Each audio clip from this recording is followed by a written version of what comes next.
இன்றைக்கி நம்ம பார்க்க போகிற ரெசிபி ஒரு கப்பு ரவையை வச்சு ரொம்ப சூப்பரான ரொம்ப டேஸ்டியான ரவா பர்பி எப்படி செய்கிறதுன்னு பார்க்க போகிறோம். இது ரொம்ப ஈஸியாக சட்டுன்னு செஞ்சிடலாம். இதை செய்கிறதுக்கு எந்த ஒரு பாகுபதமும் தேவையில்லை. இப்போ எப்படி செய்கிறதுன்னு பார்க்கலாம்.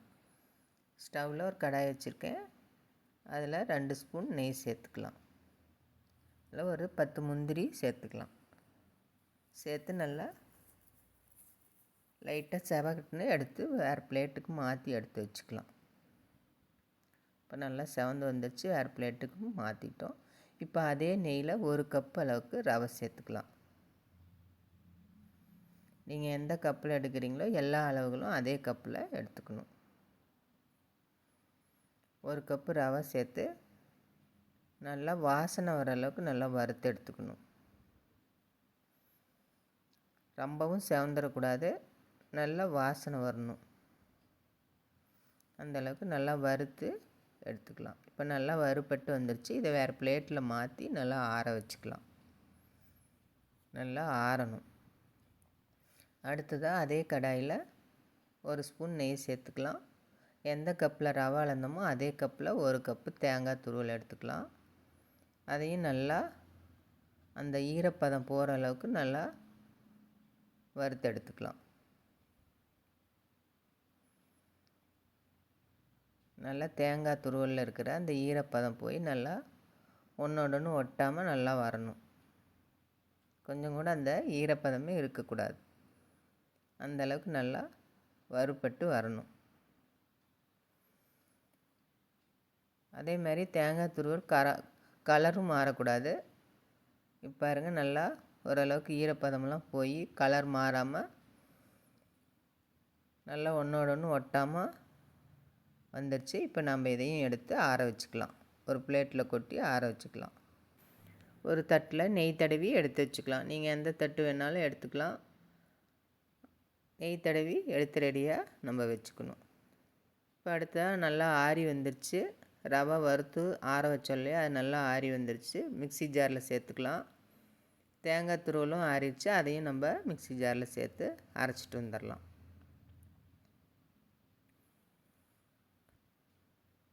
இதோட ஏலக்காய் 4 ஏலக்காய் சேர்த்துருக்கேன். தோலை எடுத்துட்டு சேர்த்துக்கலாம், அந்த விதையை மட்டும்.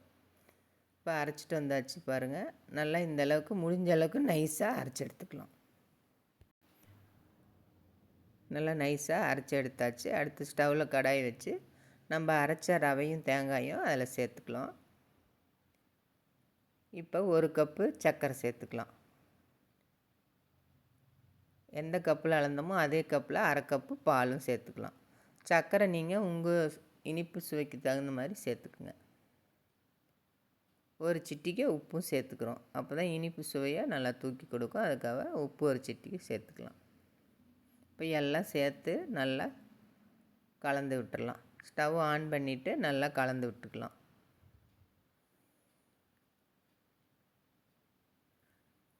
சர்க்கரை நீங்கள் உங்கள் இனிப்புக்கு தகுந்த மாதிரி சேர்த்துங்க. இனிப்பு கம்மியாக வேணால் 3/4 கப்பு சேர்த்தா கூட போதும். நம்ம எதில் ரவை எடுக்கிறோமோ அதே கப்பில் தான் எல்லா அளவுகளும் அளந்து எடுத்துக்கணும்.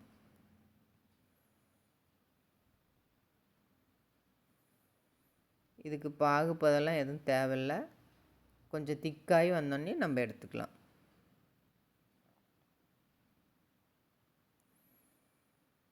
நல்லா கலந்து விட்டுடலாம்.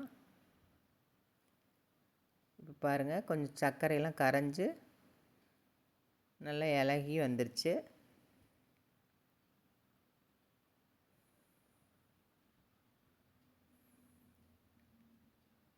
நல்லா கலந்து விட்டுக்கலாம்.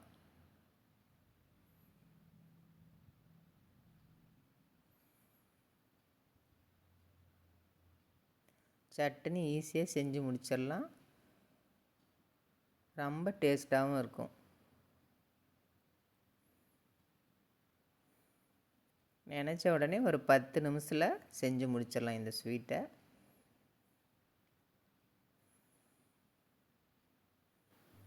நல்லா கைவிடாமல் கலந்துக்கிட்டே இருக்கலாம். இப்போ நெய் 2 ஸ்பூன் அளவுக்கு சேர்த்துக்கலாம். இதுக்கு மேலே நம்ம நெய் சேர்க்க தேவையில்ல.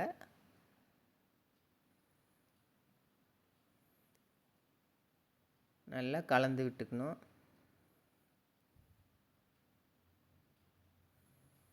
இப்போ பாருங்கள், நல்லா திக்காய் வருது. நல்லா திக்காய் வந்துடுச்சு பாருங்கள். இப்போ அவ்வளோதான், நல்லா திக்காய் வந்துடுச்சு. இப்போ நம்ம எடுத்து நெய் தடவின தட்டில் கொட்டிடலாம். இது நல்லா ஆறணும். ஒரு 3 மணி நேரம் 4 மணி நேரம் நல்லா ஆற வச்சுக்கலாம். இப்போ நல்லா சமப்படுத்தி விட்டு ஒரு ஸ்பூன் வச்சு நல்லா சமப்படுத்தி விட்டுறலாம்.